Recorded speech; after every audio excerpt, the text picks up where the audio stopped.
안녕하십니까. 합격예법학원 김하늘 관세사입니다. 자, 이번 2024년도 2월 29일에 시행령, 관세법 시행령이 개정이 되었고요. 시행령은 어느 정도 예상되는 부분이 개정이 되었죠. 여기는 법률이 먼저 개정이 되었으니까요. 자, 개정된 내용은 뭐 그렇게 방대한 내용이 개정되지는 않았고요. 좀 우리가 유의 깊게 봐야 될 내용, 그러니까 좀 신경 써서 봐야 될 내용은 한 3-4가지 정도라고 보시면 되겠습니다. 자, 일단은 첫 번째 시행령 1조의 3이 개정이 되었습니다. 여기는 이제 관세법 해석에 관한 질의회신 절차 방법이라고 되어 있는데 이 1항부터 5항까지 내용 중에서 5항에 있는 내용이 기재부 장관에게 질의가 왔다면은 어떻게 처리하는가에 대한 내용이었는데 원칙적으로는 관세청장에게 이송을 했었어야 됩니다.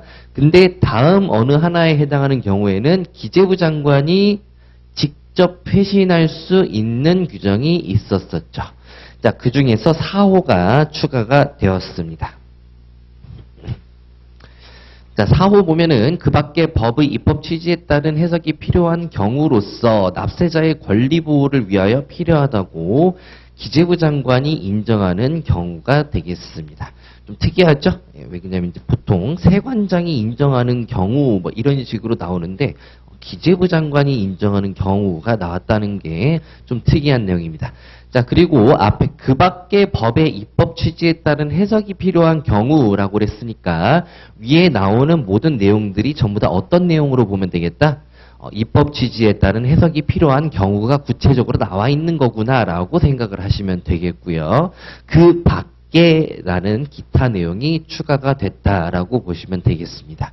그리고 납세자의 권리 보호를 위해라고 되어 있는 것은 5장에서 많이 보셨으니까 이 문장도 충분히 쉽게 가져가실 수 있을 거예요.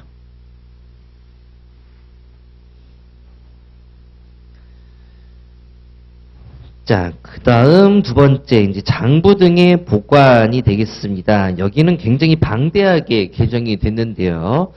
자, 법률 내용에서 연동되는 부분이기 때문에, 연계되는 부분이기 때문에, 법률에 있는 내용부터 좀 설명을 드리도록 할게요. 자, 장부 등의 보관 같은 경우에는 기존에 있던 내용들이랑 똑같고요. 첫 번째 1항에서는 보관 의무가 있다라고 보시면 되겠습니다. 자, 어떤 의무가 있습니까? 이 법에 따라 어떤 자는 신고 뭐 이런 것들을 자료 내용을 증빙할 수 있는 증거 서류를 성실하게 작성해야 된다. 성실 작성 의무가 있죠. 의무가 있습니다. 여기다 써야겠다. 첫 번째, 의무를 부여하고 있습니다. 첫 번째, 어떤 의무입니까? 작성 의무입니다. 자, 그 다음에 두 번째, 작성해야 되고, 일정 기간 동안 갖추어 두어야 한다라고 되어 있죠. 보관 의무입니다. 자, 작성 같은 경우에는 어떻게 작성해야 됩니까? 성실하게 작성하면 된다라고 보시면 되겠고, 성실하게 작성해야 되는 자료가 뭐냐라고 보시면은 장증서라고 별도로 해놓으시면 되겠습니다. 두 문자. 성실하게 어떤 거를? 장증서를 작성을 해야 될 의무가 있다. 자, 그리고 이런 것들은 보관을 해야 되는데, 보관 의무를 어떻게? 제출한 날로부터 5년의 범위에서 5년의 보관 의무가 있다라고 되어 있습니다. 자, 그리고 후단 부분을 보시면은 이 경우 장증서 중 어떤 자료의 경우에는 이라고 되어 있죠. 그러니까 보관 의무는 장증서에 대해서 보관 의무가 있는데 그 중에서 보관 의무의 보충적인 내용입니다. 그 중에서 어떤 자료? 특간자 제출 요청 자료. 특간자 자료라고 할게요. 특간자 자료 같은 경우에는 어떻게 해야 된다? 납세지에다가 납세지에다가 보관을 해야 된다. 근데 여기서는 납세지를 언급을 할 때 법인세법 또는 소득세법에 따른 납세지라고 되어 있죠. 그리고 괄호 안에 있는 것도 마찬가지입니다. 법인세법, 소득세법, 법인세법에 따라서 지정하는 납세지를 포함한다에 갖추어 두어야 한다. 자, 2항 보도록 하겠습니다. 1항에 따라 장증서를 작성 보관해야 되는 자는 뭐 이렇게 돼 있죠. 근데 뭐가 포인트입니까? 작성할 수 있다가 포인트가 되겠습니다. 작성할 수 있다. 어떤 거를? 장증서를. 어떻게? 정보 처리 시스템을 이용해서 작성할 수 있다. 그러면은 얘는 어디에 대한 보충적인 내용이다라고 보시면 되는 거예요? 작성 의무의 보충적인 내용이다라고 보시면 되겠죠. 전자문서 작성할 수 있다. 그리고 이 뒤에 나오는 이 경우 처리 과정 등을 대통령령으로 정하는 기준에 따라서 정보 보존 장치에 보존을 해야 된다라고 되어 있습니다. 여기서 언급하고 있는 보존해야 되는 대상은 장증서를 보존하라라는 의미로 써놓은 것 같지는 않고요. 어떤 거? 처리 과정 등을, 그러니까 시스템의 처리 과정 등을 같이 보존을 해줘야 된다라는 의미로 받아들이시면 되겠습니다. 작성했으면은 이 작성 방법 등을 보존해야 된다. 이렇게 보시면 되겠습니다. 자, 그리고 3항 보도록 할게요. 자, 1항을 적용하는 경우 뭐 전자문서로 작성하거나 전자화 문서로 변환하여 작성하거나 뭐 이런 데에는 어디에 보관한대요? 공인전자문서센터에 보관하는 경우에는 얘를 갖춘 것으로 본대요. 그러니까 보관 의무에 대한 보충적인 내용이다라고 보시면 되겠죠. 전자문서를 어디에다가 보관할 수 있느냐? 공인전자문서센터. 그러니까 3자한테 보관을 해도 된다. 공인받은 제3자한테 보관을 해도 된다. 그래도 갖춘 것으로 본다라는 의미가 되겠습니다. 다만 예외적인 내용이 있죠. 계약서 등 위조 변조하기 쉬운 장부 증서로서, 그러니까 예외적인 장증서는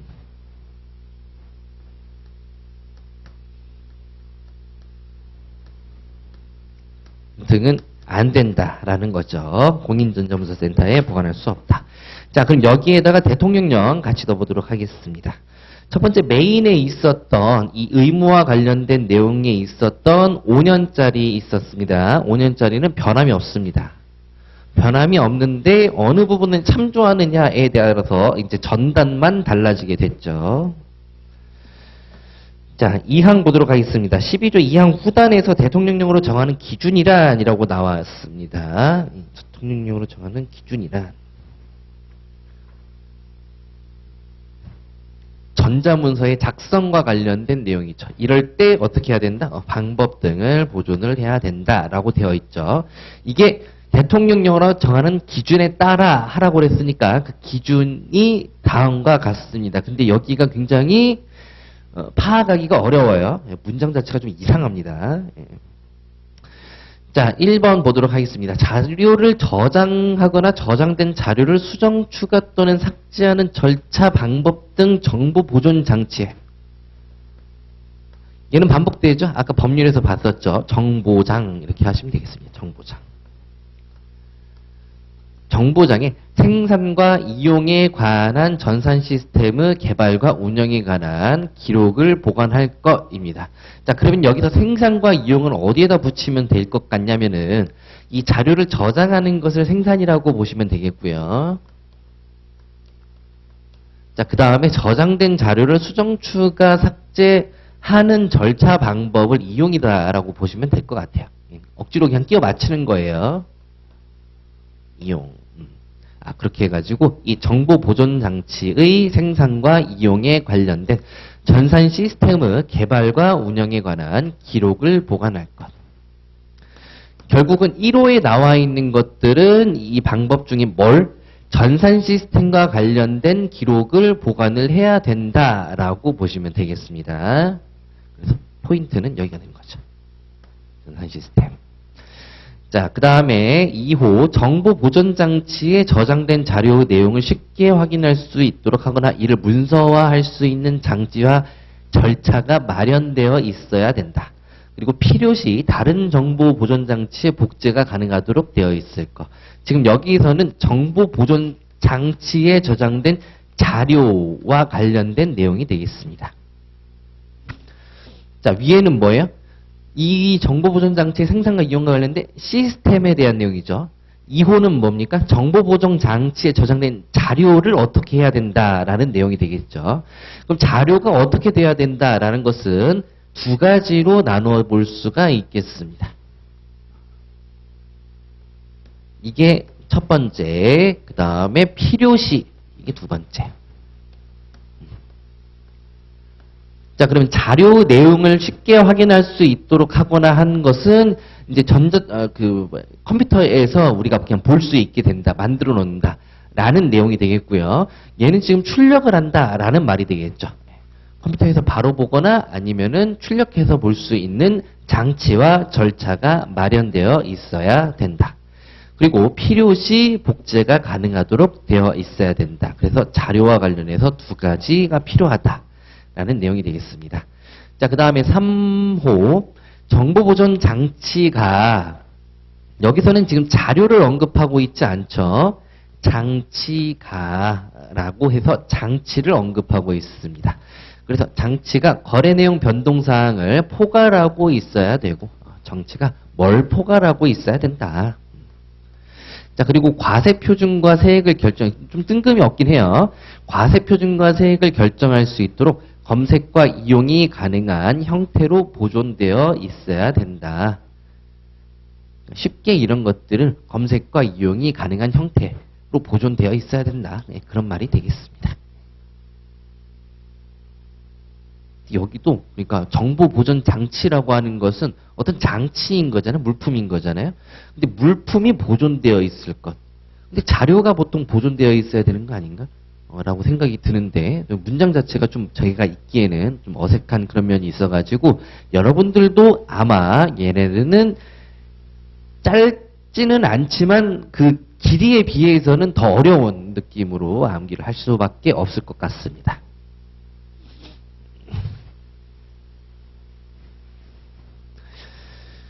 자, 법제 12조 사망 단서에서 대통령령으로 정하는 것이란 다음에 해당하는 문서를 말한다입니다. 자, 어떤 문서인 거예요? 전자문서는 공인전자문서센터에다가 보관할 수 있다라고 되어 있었죠. 근데 계약서 등 뭐 일부 이런 것들은 그러하지 아니하다라고 되어 있었습니다. 그러한 문서의 종류가 되겠습니다. 자, 첫 번째 1호 보니까 보존해야 되는 문서라고 되어 있네요. 근데 뭐라고 되어 있습니까? 다른 법령에 따라라고 되어 있는 거죠. 그러니까 법령을 기준으로 문서를 정했다라고 생각을 하시면 되겠습니다. 자, 그 다음에 2호 내용 보면은 등기 등록 명의 개서가 필요한 뭐 이러한 기명날인 또는 서명한 계약서라고 돼서 그냥 아예 특정을 해놨죠. 계약서라고. 자, 그 다음에 소송과 관련해서 제출 접수한 서류, 판결문, 사본. 여기도 판결문, 사본 특정해놨고요. 인허가와 관련해가지고 제출 접수한 서류 및 인가증 이렇게 특정을 해놨습니다. 자, 그러면 얘를 구분을 해보면은 1호는 법령에 따라서 정해놨고요. 그리고 나머지 같은 경우에는 특별하게 지칭을 해놔서 정해놨다라고 해서 하나, 두 개로 나눠보시면 되겠죠. 자, 그리고 2호부터 4호까지는 어떻게 나눠주시면 되냐? 뒤에 있는 답안으로 구분을 해주시면 되겠습니다. 그래서 재발급 서류가 가능한 거 제외한다. 그리고 나머지 계약서 이런 식으로 하나, 두 개로 나누시고 두 번째 것을 또 하나, 두 개로 나눠주시면 될 것 같아요. 자, 그럼 하나씩 좀 더 뜯어보도록 하겠습니다. 자, 2번 보도록 할게요. 등기 등록 또는 명의개서가 필요한 자산의 취득 양도와 관련하여 기명날인 또는 서명한 계약서입니다. 그러니까 이 내용들이 그 상법 뭐 이런 거 얘네들은 전부 다 국세 쪽과 대부분 관련이 있는 내용인데 국세법에 있는 내용을 그대로 갖다 넣다 보니까 관세법하고는 딱히 막 직접적인 상관이 없는 내용들이 많긴 해요. 그래도 어쩔 수는 없죠. 자, 자산의 취득과 관련해서 관련한 계약서 얘를 뼈대로 가져가 주시면 되겠습니다. 근데 자산을 취득하거나 양도를 할 때 어떤 식으로 하느냐? 취득할 때 등기나 등록을 하도록 하고 있죠. 부동산이나 동산 같은 거는 등기나 등록을 하도록 하고 있죠. 그리고 명의개설하고 하는 것은 뭐 양도와 관련해 가지고 명의를 변경할 수가 있겠습니다. 자, 그리고 뒤에 나오는 뭐 기명날인 또는 서명이라고 하는 것은 뭐 사인이고, 이거는 사인이고요. 이름 적고 그 옆에다가 도장 찍는 거를 말하는 겁니다. 그래서 계약서는 기명날인하거나, 기명 그러면 좀 이상하긴 해요. 기명은 이상하고, 기명날인이랑 그 다음에 서명 이렇게 세트로 좀 가져가시면 되겠습니다. 자, 3호 보도록 할게요. 소송과 관련해서 제출 접수한 서류 및 판결문 사본입니다. 뭐 따로 볼 건 없습니다. 자, 인허가와 관련해서 제출 접수한 서류 및 인가증입니다. 그럼 여기 4호까지 보면은 또 관련이 있네요. 어떻게? 여기가 반복되죠. 반복되죠. 그럼 소송이냐 인허가냐, 그리고 뒤에는 관련해서 제출 접수한 서류냐, 관련해서 제출 접수한 서류냐, 이런 식으로 구분해 가지고 해보시면 되겠습니다.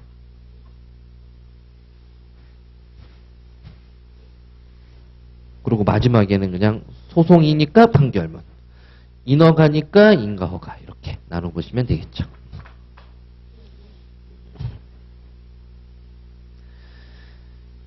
자, 그리고 뭐 2차 하시는 분들은 필요 없겠고 1차 하시는 분들은 그렇게 큰 의미는 없다라고 보시면 되겠습니다. 좀 더 구체적으로 언급을 한 것 같아요. 자, 우리나라에 수출하기 위하여 판매되는 물품의 범위 같은 경우에는 우리나라에 수출하기 위해 판매되는 물품은 우리나라에 도착하게 한 원인, 도착이라는 말로 바뀌었습니다. 원인이 되는 거래를 통해 판매하는 물품으로 한다. 다만 다음의 물품은 포함하지 않는다. 뭐 수입과 관련된 내용들이 전부 다 이제 도착으로 바뀌었다라고 생각을 하시면 되겠습니다. 그리고 수입이라고 언급이 되어 있는 것들은 수입자를 다 빼버렸죠.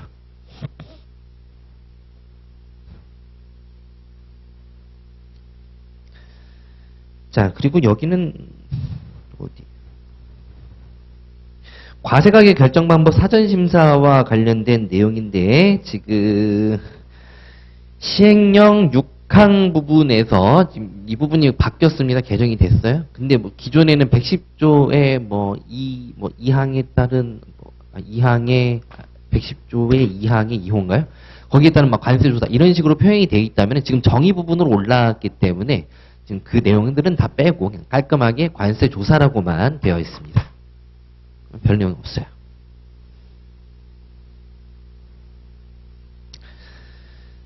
자, 덤핑 및 실질적 피해 등의 조사입니다. 이번에 덤핑이 개정이 조금 됐습니다. 상계도 같이 됐어요.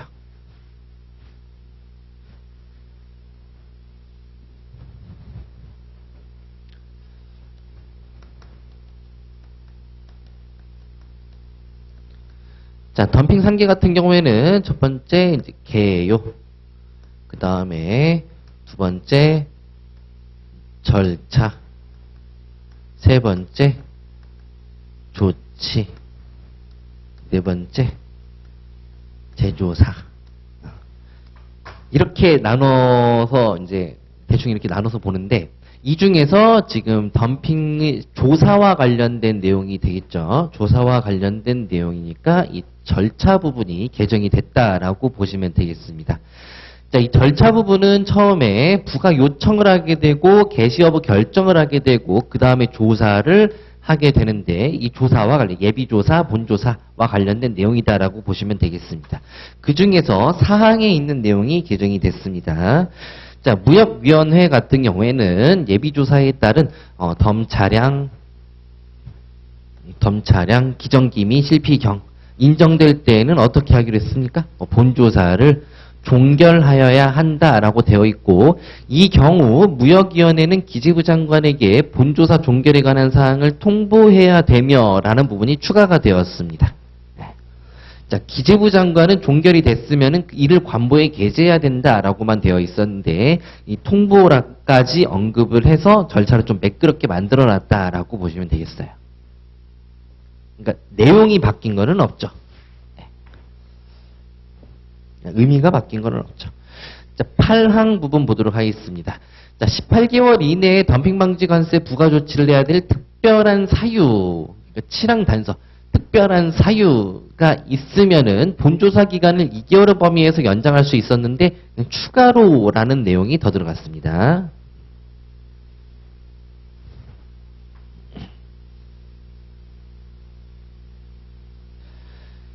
자, 그리고 실질적 피해 등의 판정에서는 3항에서 이게 이제 누적 평가라는 내용인데 누적 평가에서 각호가 붙어 있었는데 떨어뜨려 놨어요.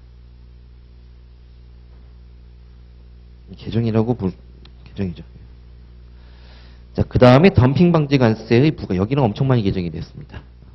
조치 부분입니다. 조치 부분. 여기까지는 별 의미 없고 덤핑의 핵심은 이 조치 부분이 되겠습니다. 자, 조치 부분은 어떻게 나눠보면 되냐? 본조치. 자, 그 다음에 잠정조치. 그 다음에 약소. 이렇게 나눠볼 수가 있는데 그 중에서 본조치가 크게 바뀌었습니다. 그 내용 자체가 달라진 거는 없고요. 전체적으로 정리만 좀 다시 한 그런 느낌, 배치만 좀 다시 한 느낌이다라고 보시면 되겠습니다. 자, 1항 보도록 할게요. 자, 법제 51조에 따른 덤핑 방지 관세는 실질적 피해 등을 구제하기 위한 범위에서 부과한다. 그러니까 원래 그 덤핑 차액에 상당하는 금액을 부과한다라고 법률에 써져 있는데 이 시행령 부분에서는 그보다도 더 좁은 범위인 실질적 피해를 구제하기 위해서 필요한 범위에서 부과한다라는 게 1항에서 이거 플러스 어떻게 원칙적으로 부과하는지 뭐 정률세 기준수익 가격 방법으로 부과한다라는 게 더 붙어져 있었는데 그냥 깔끔하게 이 부과 원칙을 별도로 빼놨습니다. 자, 그리고 2항부터 어떻게 부과한다라는 내용이 나오게 되는 거예요. 여기서부터는 잘 들어야 돼요. 자, 2항입니다. 조사 대상 기간에 수출을 한 공급자 중 다음 어느 하나에 해당하는 자에 대해서는 공급자 공급급별로 덤핑 방지 관세율 또는 기준 수익 가격을 정하여 부과한다라고 되어 있습니다. 자, 그러니까 덤핑 방지 관세의 부과는 어떻게 하느냐로 보시면은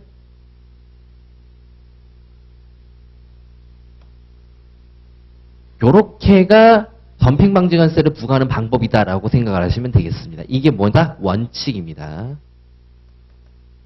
원칙.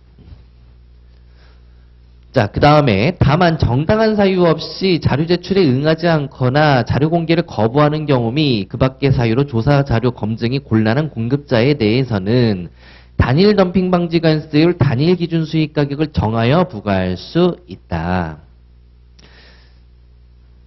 자, 단서 부분에서는 예외적인 방법으로 부과를 하죠. 단일율 가격을 정하여 부과할 수 있다. 자, 그 다음 3항 보도록 하겠습니다. 일단은 지금 부과하는 방법부터 다 발란해 보도록 할 거예요. 자, 공급국을 지정해서 덤핑 방지 관세를 부과하는 경우로서 조사 대상 기간의 공급자 중 2항의 적용을 받지 아니하는 자, 그리고 조사 대상 기간 후 수출하는 공급국의 신규 공급자에 대해서는 다음에 따라 덤핑 방지 관세를 부과한다라고 되어 있네요. 그러니까 본문에는 어떻게 하는지는 안 나와 있다라고 보시면 되겠죠. 자, 1호. 조사 대상 공급자에게 적용되는 율 또는 가격을 기재부령으로 정하는 바에 따라 가중평균한 덤핑 방지 관세율 가격을 적용해서 부과할 것입니다. 가중평균율가를 적용하여 부과합니다. 자, 그 다음에 2호 보도록 할게요. 1호에도 불구하고 만약에 자료를 제출했다라고 하면은 어떻게? 공급자 또는 공급국별로 덤핑 방지 관세율 기준 수익 가격을 정하여 부과할 것이라고 되어 있네요. 얘도 원칙이죠. 자, 이 경우 해당 자료를 제출한 신규 공급자에 대해서는 조사 대상 공급자와 다른 조사 방법으로 조사 절차를 적용할 수 있다. 자, 2호에서는 지금 자료를 제출한 자에 대해서는 부과를 당연히 하는데 부과 전에 뭐도 해요? 조사도 하죠, 조사. 그러니까 조사와 관련해 가지고 후단 부분에 보충적으로 설명하고 있다라고 보시면 되겠습니다. 오케이. 자, 그 다음에 3호 보도록 할게요.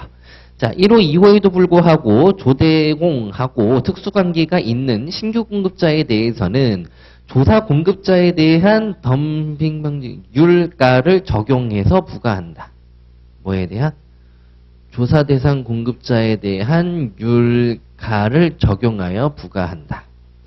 자, 다만 정당한 사유 없이 특수관계의 자료를 제출하지 않는 등의 사유로 검증이 곤란한 신규 공급자에 대해서는 단일 덤핑 방지 관세율 단일 수익 가격을 정하여 부과할 수 있다라고 되어 있죠.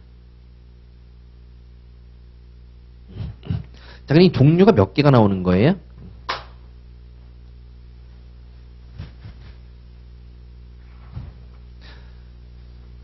자, 원칙적인 부과 방식은 뭐다? 자국별로 율가를 정하여 부과한다. 이게 원칙이다라고 보시면 되겠죠. 얘네들은 이제 두 문자 따놓는 거예요. 자, 그 다음에 예외적인 거 뭐였습니까? 단일로 율가를 정하여 부과한다 라고 보시면 되겠죠. 단일. 자, 그 다음에 가중평균 하여 율가를 적용하여 부과한다 라고 보시면 되겠죠. 그게 이제 사망의 원칙. 자, 그 다음에 예외적인 거 조사를 통해서 하는 거. 걔는 원칙으로 다시 돌아간다라고 되어 있죠. 자, 그 다음에 3호 보도록 할게요. 3호 보니까 조사 대상 공급자에 대한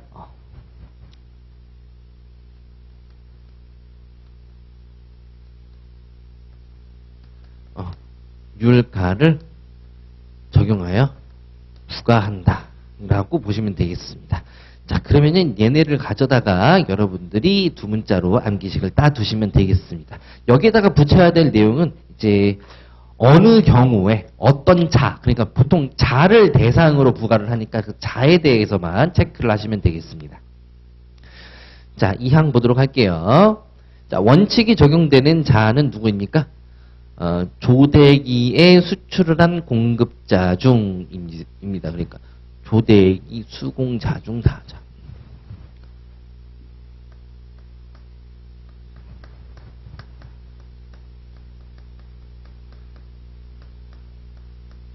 이런 식으로 적어놓으면 되겠죠.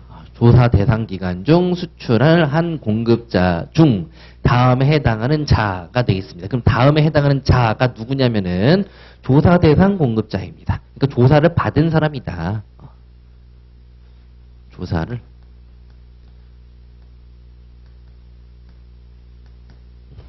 자, 그 다음에 이 조사 대상 공급자와 특수관계가 있는 공급자다.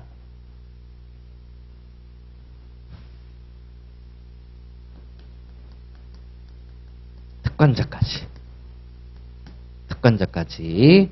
자, 그 다음에 사망 보도록 할게요. 자, 사망도 보니까 뭐예요? 조사 대상 기간에 수출을 한 공급자 중 이항 적용을 받지 아니하는 자라고 되어 있죠. 그러니까 똑같습니다. 조사 대상 기간 중에 수출을 한 공급자 중 다음의 자인데 얘네가 여기에 해당하지 않는 자라고 보시면 되겠죠. 이항에 해당하지 않는 자. 그리고 조사 대상 기간 후에 수출하는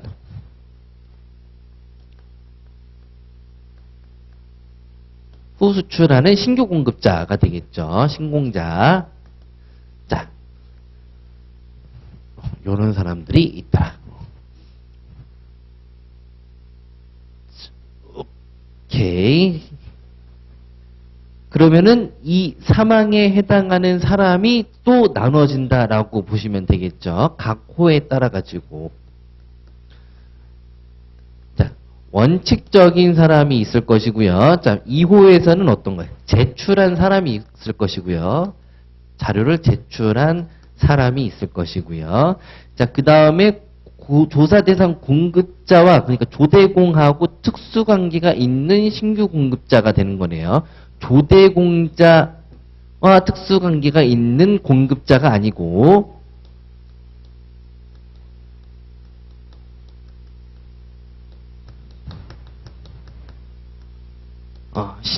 조사 대상자와 특수 관계가 있는 신규 공급자 이렇게 세 가지로 나눠보면 되겠습니다.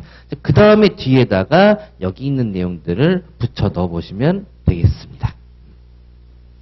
자, 원칙, 여기는 원칙 들어가면 되고 그리고 예외적으로 단일, 어떤 경우 검증이 곤란한 경우에는 단일이 들어가면 되겠고 자, 그 다음에 조대기 후 나 아니면은 조사 대상 기관에 수출한 공급자 중 1항이 해당하는 자가 아닌 경우 그 2명 같은 경우에는 원칙은 가중평균해가지고 율가 적용해서 부과한다 보시면 되겠고 자, 그 다음에 제출을 만약에 했으면 원칙적으로 부과를 하면 되겠는데 이때는 항상 뭐가 들어가야 되는 거예요? 조사가 들어가요. 조사를 통하여 원칙적인 방법으로 부과를 한다라고 보시면 되겠습니다. 자, 그 다음에 밑에 새로운 신규 공급자가 있으면은 기존 조대공자에 대한 율가를 적용하여 부과한다. 이렇게 보시면 되겠습니다. 금방 익숙해질 수 있을 거예요.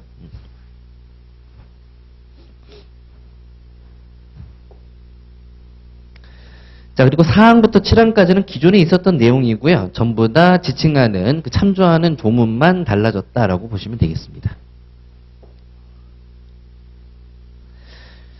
잠정조치 보도록 하겠습니다. 잠정조치. 시행령 67조가 개정이 됐습니다. 아까 거기도 이제 조치와 관련해서 본조치, 그 다음에 잠정조치. 그 잠정조치에서 우리가 짜증나는 게 정산 부분이 된다라고 보시면 되겠습니다. 자, 개정이 이렇게 됐죠.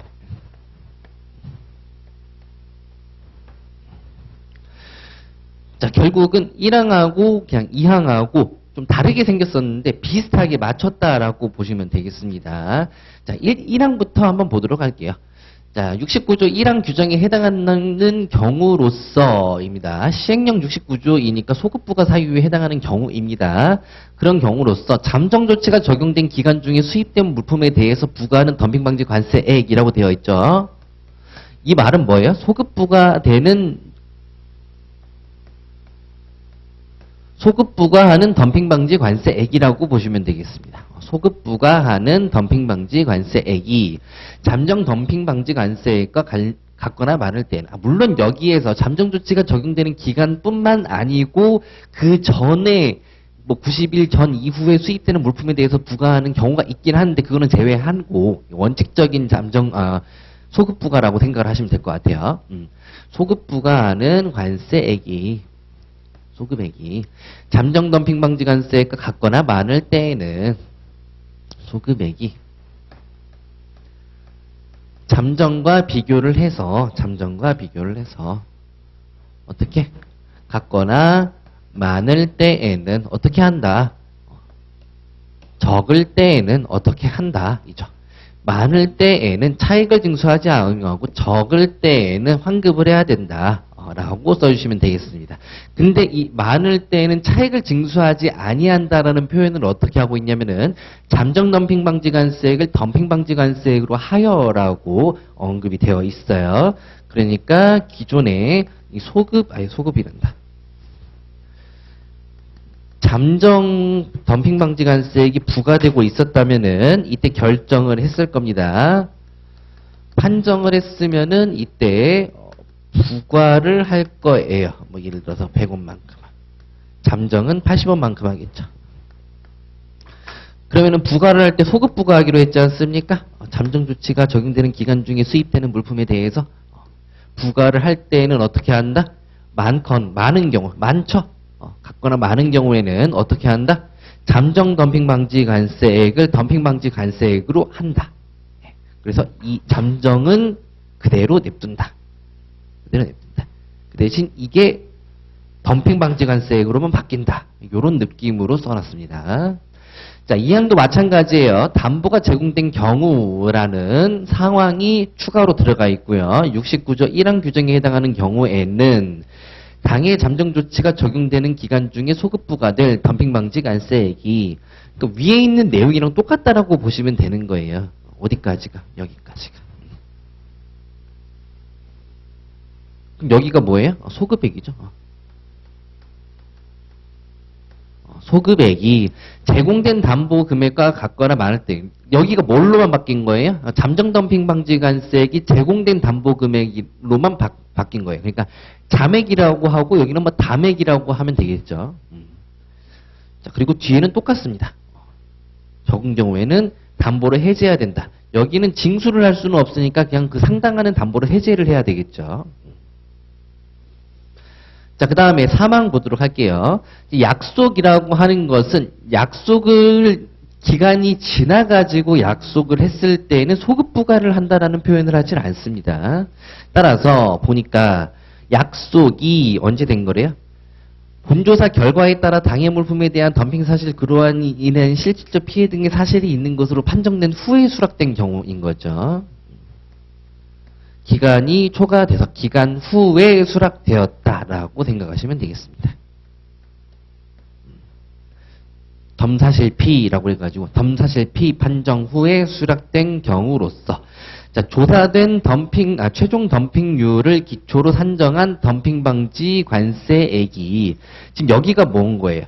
소급 부과된 덤핑 방지 관세액이 이렇게 된 게 그냥 최종 덤핑률을 기초로 산정한이라고만 표현이 되어 있는 거죠. 여기는 소급 부과라는 게 없으니까 원칙적으로 어떻게 산정하는지를 설명하고 있는 거다라고 보시면 되겠습니다. 뒤에는 똑같습니다. 잠정 덤핑 방지 관세액 또는 제공된 담보 금액과 같거나 많은 경우에는 위에서 하나씩 따온 거죠, 지금. 위에서 하나씩 따온 거죠. 하나씩 따온 거죠. 차액을 징수하지 않으면 적은 경우에는 그 차액을 위에서 하나씩 따온 거죠. 환급하거나 차액에 상당하는 담보를 해지해야 된다. 그렇게 해서 하나의 전체적인 통으로 숙지를 하시면 되겠습니다.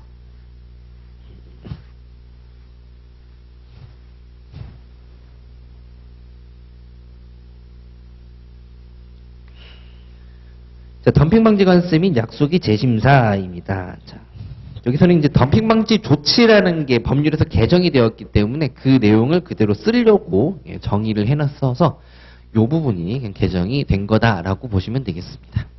덤핑 방지 조치로 바뀌었죠. 덤핑 방지 조치. 그리고 추가적으로 더 구체적으로 언급을 해놨다. 됐습니다. 자, 그 다음에 여기도 덤핑 방지 조치가 바뀌었습니다. 사항도 재심사 부분. 자, 그 다음에 8항 보도록 할게요. 8항 같은 경우에는 이제 뭐예요? 조사가 부가가 5년 기간 동안 되지 않습니까? 부가가 끝나기 전에 다시 재조사를 하고 있었는데 이 재조사 기간이 상당히 길어지게 된 거죠. 그렇기 때문에 기존의 부가 조치가 끝나버리게 된 경우도 있습니다. 그런 경우에도 계속해서 부과를 할 수 있도록 해놓은 내용이었는데 그 내용이 법률에 들어가면서 그 사유를 위에서 언급한 덤핑 방지 조치의 종료로 지속되거나 재발될 우려가 있는 경우다라고 언급을 해놨습니다. 자, 그러니까 무슨 말이냐면 법률이랑 같이 봐야 되는데 법률에 있는 3항 내용 보시면은 재심사를 했는데 대통령령으로 정하는 사유로 재심사를 했는데 이 사유가 뭐라고요? 아까 종결되면은 피해가 발생할 우려가 있는 경우라는 게 사유인 거죠. 재심사를 하는 경우에는 재심사가 끝나기 전에 덤핑 조치의 적용 시한이 종료되더라도 조치는 효력을 잃지 아니한다. 계속해서 부과를 한다라는 의미가 되겠습니다.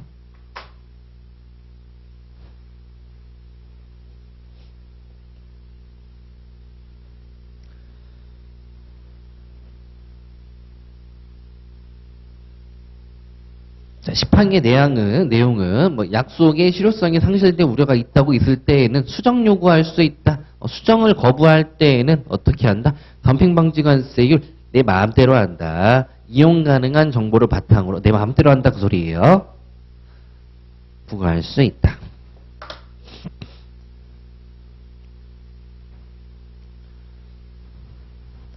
해당 조문이 구체적으로 바뀐 거예요.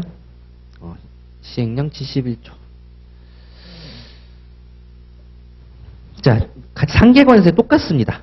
상계관세 바뀐 데 똑같아요. 통보라는 내용이 그냥 더 추가가 되었다. 조사 파트 범위에서 추가로 연장한다. 똑같습니다.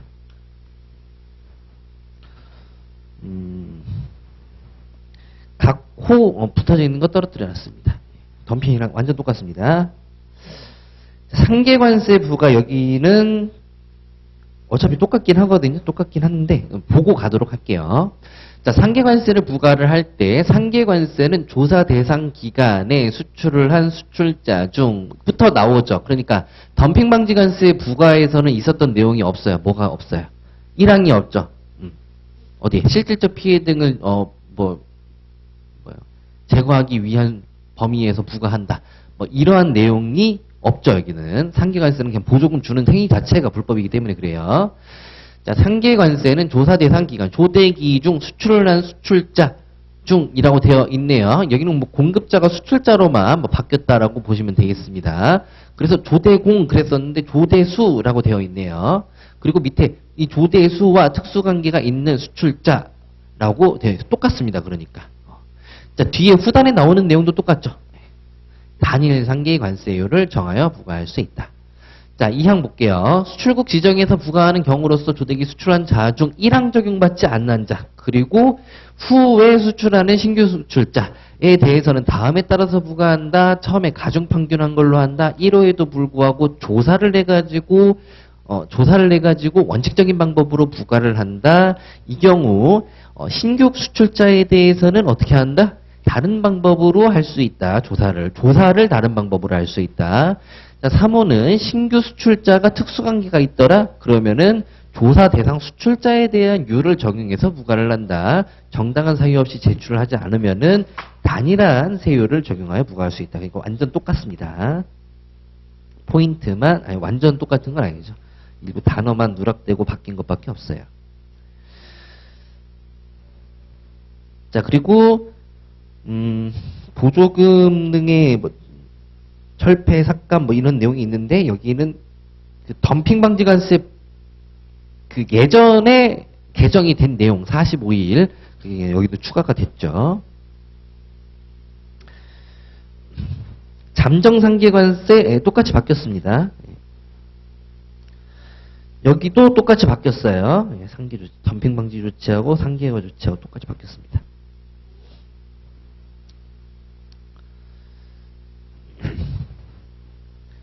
자, 그 다음에 SSG입니다. SSG. 자, 특별긴급관세 부과하는 경우 더 외우기 쉽게 바뀌었죠.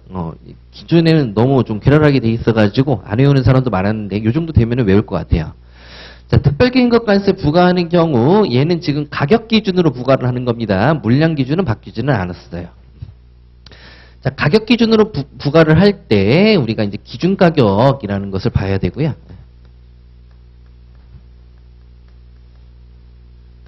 이 기준 가격을 중심으로 이 수입 가격이 얼마만큼 하락이 됐느냐를 따져보면 되는데, 첫 번째, 수입 가격이 이만큼 하락됐다. 수입 가격이 이만큼 하락됐다. 수입 가격이 이만큼 하락됐다. 이런 느낌으로 바라보시면 되겠습니다. 이만큼 하락됐으면은 어떻게 하면 되냐? 여기다가는 30% 곱해가지고 부과를 하고, 50% 곱해가지고 부과하고, 70% 곱해서 부과하고, 나머지는 90% 곱해서 부과를 하고, 라고 생각을 하시면 되겠습니다. 근데 이 부과를 할 때에는 어디에다가 부과를 하냐면은 하락된 만큼에 대해서 부과를 한다라고 보시면 되겠습니다. 그러니까 하락된 만큼을 계산을 하는 게 여기 나와 있겠죠. 그렇죠? 자, 10% 초과 40% 이하. 저 앞에 있는 기준 같은 경우에는 요 내용을 말하는 거고요. 어느 만큼 하락됐느냐. 이 구간을 말하는 겁니다. 말하는 거고. 자, 그 다음에 뒤에 나오는 계산식은 기준 가격 곱하기 하락률이라고 되어 있으니까 기준 가격에다가 하락률을 곱하게 되면은 어느 부분이 나와요? 요만큼이 나오죠. 요만큼이 나오는데 10%를 초과해서 하락해야 된다라고 그러니까 여기에서 뭐 빼야 돼요? 10%포인트는 빼야 되는 거죠. 10%포인트는 빼야 되는 거죠. 그래서 하락한 것에 10%포인트 빼고 하락한 것에 10%포인트 빼고 하락한 것에 10%포인트 빼고 그러니까 이게 똑같죠. 그리고 앞에 기준가격 대비죠. 기준가격 대비. 여기까지는 그냥 쉽게 외운 거잖아요. 그죠? 자, 그 다음에 뒤에 있는 것들은 외워야죠. 30%, 50%, 70, 90%. 요거는 외워야 됩니다. 자, 그럼 앞에 있는 9%, 19%는 뭘 플러스를 하느냐? 뭘 플러스를 하느냐? 자, 처음에는 구간 자체가 하나밖에 없었는데 두 번째 상황 50%부터는 구간 자체가 두 가지로 나눠지게 되는 거죠.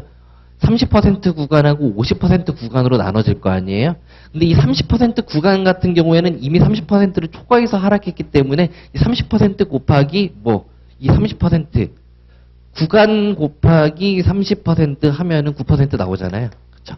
그거는 더해줘야죠. 더해줘야죠. 여기도 요만큼이죠. 그러니까 요거 더한 거를 더해줘야죠.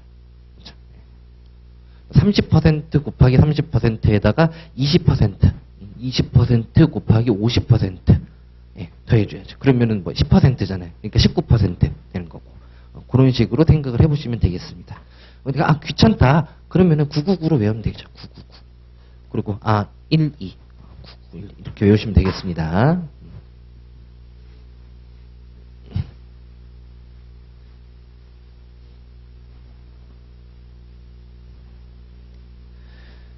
편입관세 적용받을 수 있는 국가의 표는 다음과 같다. 단어 몇 개 바뀐 거예요. 그리고 편입관세 적용받을 수 있는 가나 원래 다까지 있었는데 다가 빠졌습니다. 자, 용도세율 적용 신청 이번에 2항하고 3항이 추가가 되었죠. 추가가 되었습니다. 자, 1항은 바뀐 게 없습니다. 바뀐 게 없는데 그냥 항이 추가가 돼가지고 바뀐 것처럼 되어 있어요. 자, 그리고 2항 같은 거 보면은 세관청으로부터 해당 용도로만 사용할 것으로 승인받으려는 자는 관세청장이 정하여 고시하는 신청서에 이런 것들 서류를 첨부해서 신청해야 된다. 절차가 규정이 되어 있네요. 근데 1항 단서에 따라 해당 용도로만 사용할 것을 승인받으려는 자라고 되어 있으니까 기존에 개정된 내용에 대한 절차가 언급이 되어 있다. 이렇게 생각하시면 되겠습니다. 근데 혹시라도 이 2항에 있는 단서 부분 있죠. 대통령령으로 정하는 바에 따라 미리 세관장이 승인을 받은 경우에는 그러하지 아니하다라는 내용을 이 옆에 있는 이 승인으로 받아들이시면 안 되고요. 우리가 감면 부분에서 사후관리 부분 보시면은 거기서 용도의 사용 승인이라는 내용이 나와 있습니다. 그 승인을 언급한다라고 보시면 되겠습니다.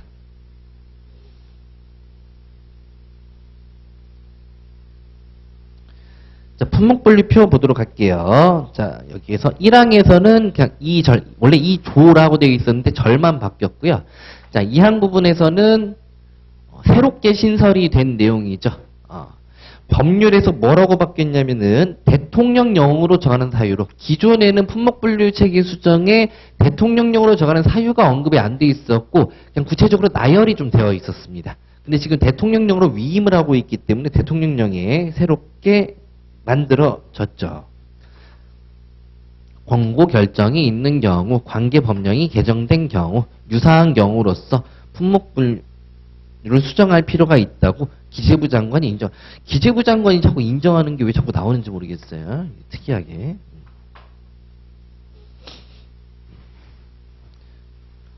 여기에서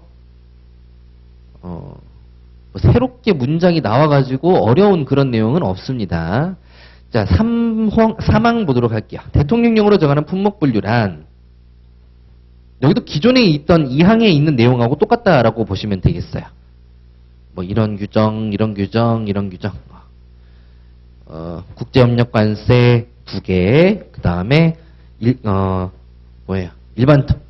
특혜관세 하나. 똑같네요.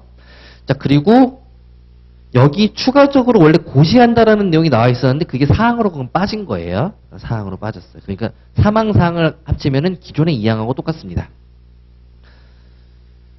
자, 그리고 5항 기재부 장관은 품목을 수정하려는 경우에는 1호 3호 상기 법제 84조 1호 3호에 따른 품목을 수정하는 경우에는 뭔지 봅시다.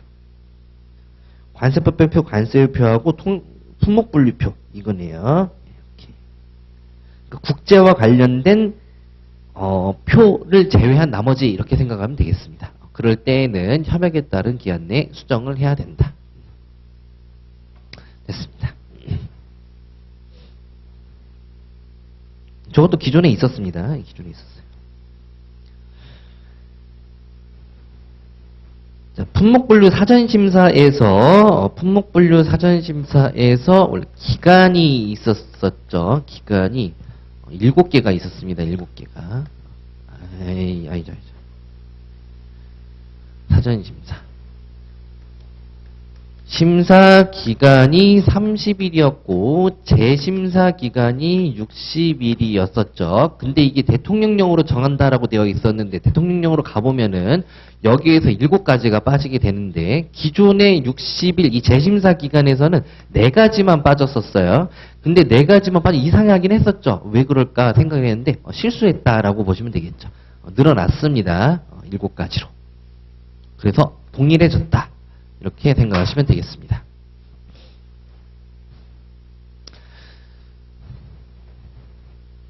자, 그리고 2호에서는 지금 뭐 품목분류 적용기준 품목분류표라고 되어 있는데 기존에 이 품목분류표가 뭐라고 표현되어 있냐면은 뭐 위에 어디에 뭐 별표 어디에 나오는 품목분류표 관세통계 통합 이렇게 나왔었는데 그게 아까 위에서 84조에서 어떻게 정했습니까? 이하 2절에서 품목분류표라고 한다라고 하기로 했죠. 그러니까 그것만 줄어들었습니다. 자, 품목분류 변경의 사유입니다. 자, 사유.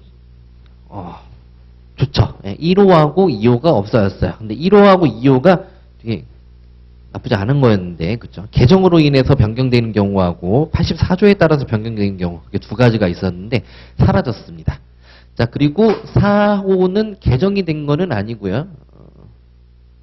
이 협약도 뭐라고 협약이 되어 있었는데 이 협약도 2절에서 협약이라고 한다 이렇게 하기로 했으니까 걔도 줄여서 언급이 된 겁니다. 밑에도 마찬가지입니다. 그러니까 내용은 변경이 없어요. 다 줄여서 기술을 해놓은 겁니다. 자, 고액상습 체납자 등의 명단 공개 보도록 할게요. 자, 고액상습 체납자 명단 공개. 자, 첫 번째 있는 것은 법 제목, 시행령 제목이 바뀌었고요. 등자가 추가됐겠죠? 자, 그 다음에 1항에서는 1호 단서에서, 그러니까 참조 조문 자체가 당연히 바뀌어야 되겠죠? 예. 자, 그리고 2항에서는 지금 2호의 단서에서 제외되는 경우가 언급이 됐는데 웃겨요. 왜 웃기냐면은 자, 2항에 따른 여기 단서에서 2항에 따른 관세정보위원회가 공개한 실익이었거나 공개하는 것이 부적절하다고 인정되는 경우든 대통령령으로 정하는 사유란 관세정보위원회가 공개한 실익이 없거나 공개하는 것이 부적절하다고 인정하는 경우를 말한다. 그러니까 뭐만 빠져 있는 거예요? 이게 빠지고 똑같잖아요. 그죠? 내용이 똑같아요. 뭐 더 추가하고 싶은 게 있을 수 있으니까 그때를 위해서 공간을 만들어 놓는 그런 느낌인 것 같습니다. 자, 관세청장은 공개대상 예정자에게 이거는 내용이 똑같죠? 기존에 있었던 내용이 되겠습니다.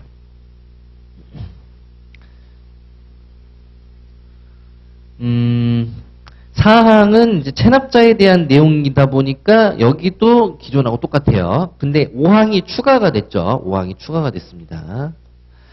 자, 관세 포탈범의 명단을 공개할 때 공개할 사항은 체납자 명단 공개 시 공개할 사항은 문장 구조도 똑같아요. 사항은 체납자의 성상연직수, 현상연직수, 성상연직주.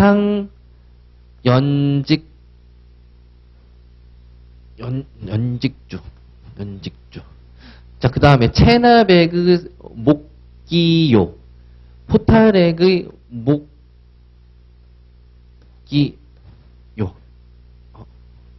그리고 형량이 하나가 추가됐네요. 그죠? 그러니까 위에 있는 거 외워놓으시면은 밑에 있는 거 쉽게 쓸 수 있습니다. 자, 이 경우 포탈 범칙 행위가 279조 1항, 279조 1항 본문이 뭐예요? 양벌 규정이죠. 양벌 규정일 때는 법인의 명칭 이런 것들을 함께 공개를 해야 된다라는 내용이 되겠습니다.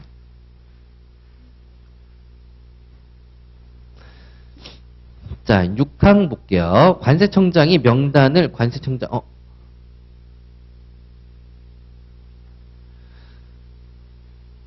공개하는 경우입니다. 자, 관세청장이 명단을 공개하도록 하고 있죠. 명단을 공개하는 것은 관세청장이 지정하는 정보통신망, 그리고 관할세관은 게시판에 게시하는 방법. 그 다음에 뭐 있습니까?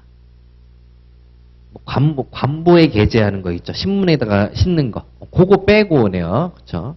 그래서 이 두 가지, 세 개 중에 두 가지 방법으로 게시하는 방법으로 공개하는 경우에는 공개 기간은 게시일부터 다음 기간이 만료하는 날까지로 한다라고 되어 있습니다. 기간부터 보니까 5년이라고 되어 있고 10년이라고 되어 있네요. 그래서 1호랑 2호를 비교하면서 보니까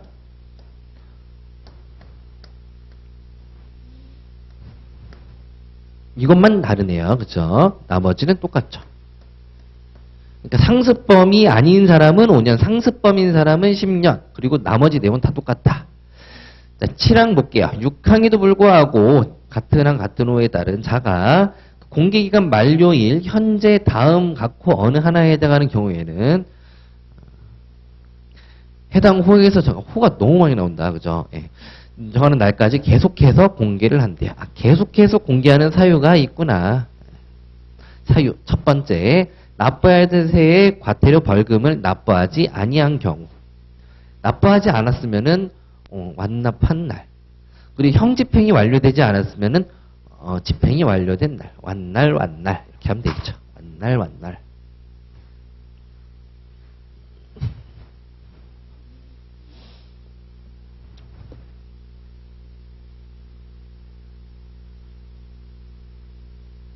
뭐죠? 지금 관세정보위원회를 제가 왜 넣었는지 여긴 개정 내용은 아닌데 제 이제 법령집이 밀리다 보니까 그 밀리는 부분까지 같이 넣어드린 거예요. 자, 출국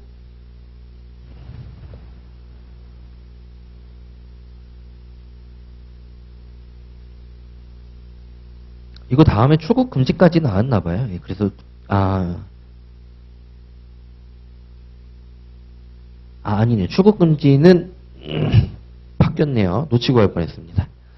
명단이 공개된 자, 원래 체납자라고 아마 되어 있었던 것 같습니다. 자라고 해가지고 포탈범이랑 체납자랑 같이 언급이 되는 내용입니다. 자, 통관의 보류 사유에서 그 밖에 대통령령으로 정하는 경우가 있었는데 기존에는 하나밖에 없었었죠. 근데 지금 추가가 됐습니다. 자, 관세관계 법령 위반 혐의로 고발되거나 조사를 받은 경우 수출액관계 법령에 따른 일시통관 제한 금지 또는 중앙행정기관의 장에 일시통관 제한 금지 요청이 있어서 세관장이 그 해당 여부를 확인할 필요가 있는 경우 얘는 어떻게 보시면 되겠습니까? 세관장이 해당 여부를 확인할 필요가 있는 경우이고 하나는 일시통관 제한 금지, 일시통관 제한 금지 이렇게 두 가지로 나눠지는데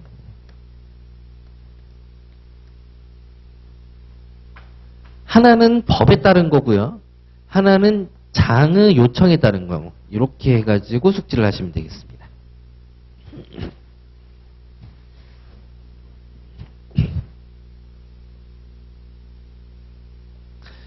자, 물품 검사에 대한 손실보상 금액입니다. 자, 적법한 검사로 인해 가지고 손실 보상했을 때에는 다음에 해당하는 것으로 한다. 추가된 게 뭐냐면은 추가된 게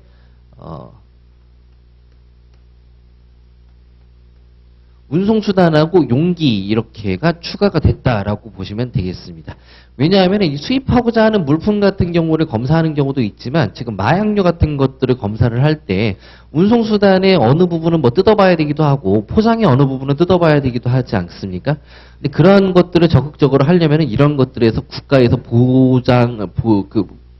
손실을 보상을 해줄 수가 있어야지 공무원들이 적극적으로 할 수 있지 않겠어요? 따라서 추가가 됐다라고 합니다. 자, 손실보상 금액은 다음 구분에 따른 금액으로 한다. 자, 수리할 수 없는 경우하고 수리할 수 있는 경우로 나뉘어집니다. 자, 수리할 수 없는 경우에는 또 두 가지로 나눠지는데 1항 1호에 해당하는 물품. 자, 검사 대상 물품인 거죠. 검대물. 1항 2호에 해당하는 경우는 포장기. 라고 생각을 하시면 되겠습니다. 자, 검대물 같은 경우에는 얘가 원칙이 되겠네요. 해당 물품은 과세 가격 상당하는 금액, 과상금. 자, 그럼 다른데 과상금 없나? 없네요. 자, 과세 가격 상당하는 금액이다. 다만 과세 가격 상당하는 금액을 산정할 수 없는 경우에는 자, 과상금이 산정할 수 없을 때에는 구매가격 손실 입은 자가 청구하는 금액을 고려해서 청장이 합리적인 범위에서 인정하는 금액으로 한다. 자, 뭐를 고려를 하는 거예요? 두 가지를 고려를 하는 거죠. 예외적인 경우에는 구매가격, 그 다음에 손실 입은 자가 청구 금액을 고려해가지고 관세청장이 정하는 금액. 관세청장도 이렇게 쉽게 인정하고 이런 사람이 아닌데 관세청장도 인정을 하네요. 자, 나모 구매가격 및 손실을 입은 자가 청구하는 금액을 고려하여 관세청장이 합리적인 범위에서 인정하는 금액. 이거 그대로 가면 되겠죠. 그대로 가면 되겠죠. 어느 부분? 단서 부분 이렇게 됐습니다. 자, 해당 물품을 수리할 수 있는 경우에는 수리비에 상당하는 금액. 아까는 과상금이었는데 여기서는 수상금이에요. 수상금. 근데 1호에 따른 금액을 한도로 한다. 그럼 1호에 따른 금액이 뭐예요? 과상금을 한도로 한다. 이렇게 보시면 되겠죠.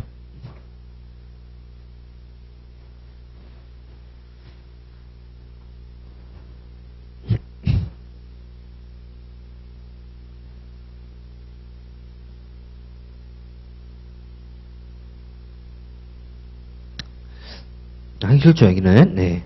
자, 이게 마지막입니다. 264조 11 마약류 관련 정보 제출 요구. 관세청장이 요구할 수 있습니다. 어떤 걸 요구할 수 있냐면은 범죄 사실 관련된 정보, 그 다음에 마약류 통합 정보, 뭔지는 모르겠고요. 마약류 관련 국제 우편물에 관한 정보, 이렇게 세 가지다라고 보시면 되겠습니다.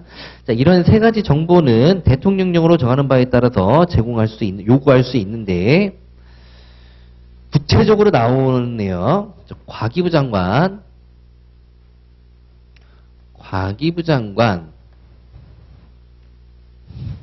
이분한테는 어떤 요구를 하나? 과기부하고 우편물하고는 무슨 상관인지 모르겠지만 대충 봤을 때 국제 우편물을 통해 가지고 마약류가 보통 배달이 많이 되는 것 같아요. 자, 그러면은 이 국제 우편물을 통해서 들어오려면 우리가 뭐 인터넷으로 구매를 하거나 그러지 않습니까? 그렇기 때문에 과학기술정보통신부 장관이 필요한가 봐요. 저는 이렇게밖에 못 읽겠어요. 예. 그래서 자, 과기부 장관은 어떤 정보를 줘야 되냐? 국제 우편물의 수치인 정보라고 생각하시면 되겠습니다. 국제 우편물의 수치인 정보. 자, 외교부 장관은 뭘 하면 되느냐? 영사 조력을 받은 재외국민. 자, 영사 조력을 받는다는 것은 외국에서 무슨 범죄를 저지르면은 우리나라 영사관이 도와주는 거를 영사 조력이라고 하는 거예요. 그러니까 외국에 살고 있는 우리나라 국민인 거죠. 국민. 관련된 정보. 자, 법무부 장관은 뭐예요? 법무부 장관은 외국인이라고 돼 있네요. 외국인. 외국인이면은 우리나라에 있는 외국인이어야 되는 거죠. 여기를 외국인으로 하면 안 되겠다. 강제 퇴거 대상에 해당하게 된 외국인이라고 보시면 되겠습니다.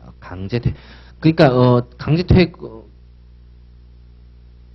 그 추방이죠, 추방. 추방된 외국인의 성명, 이런 정보 등. 자, 그 다음에 검찰총장.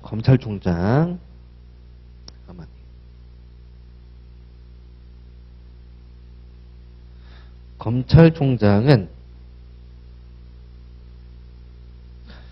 수영인 명부에 기재된 국민, 수영인 명부에 기재된 외국인. 수영인 명부는 그냥 범죄 경력 자료라고 생각을 하시면 되는데 좀 사라지는 범죄 경력 자료 이렇게 생각을 하시면 될 것 같아요. 자, 이렇게 나눠보면은 일단 뭐 이건 외워야죠. 어떻게. 첫 번째, 과기부는 어떤 정보를 드느냐, 외교부 장관은 어떤 정보를 드느냐, 그 다음에 법무부 장관은 무슨,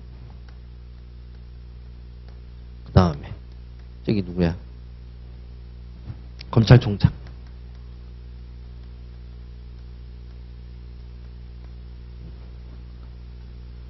는 어떠한 정보를 줘야 되느냐, 이렇게 나눠보시면 되겠죠. 자, 과기부 장관은 누구? 우편물의 수취인.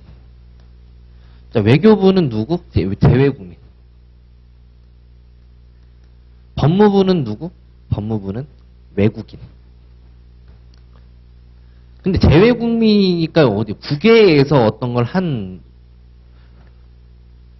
국외에서 어떤 걸 한 재외국민이라고 보시면 돼요. 얘는 국내에서 어떤 거를 한 외국인이라고 보시면 되겠죠.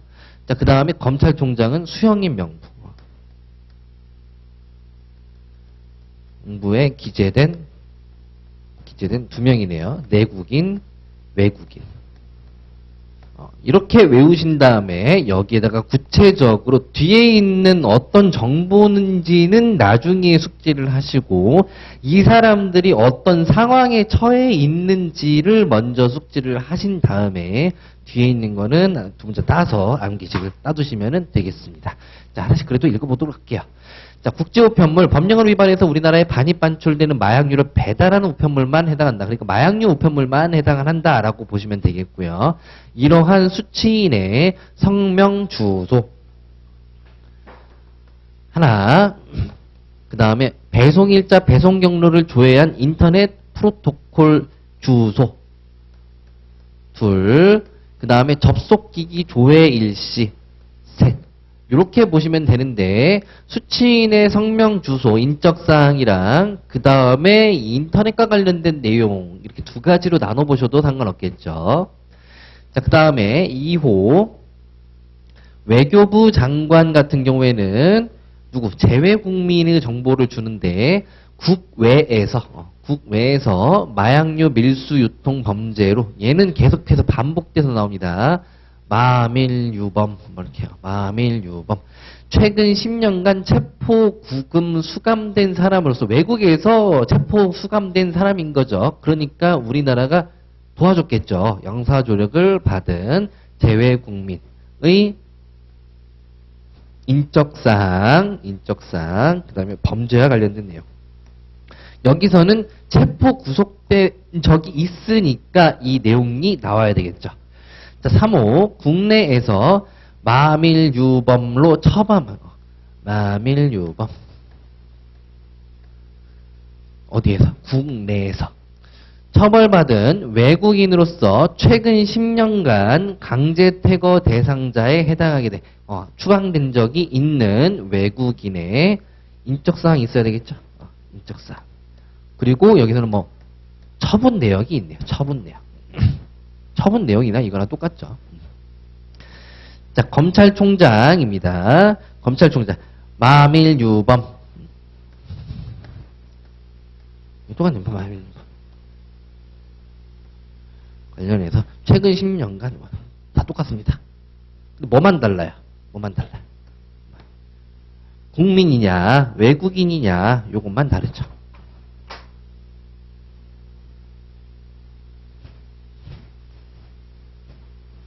이러면은 이제 외울만 하죠. 외울만 하죠.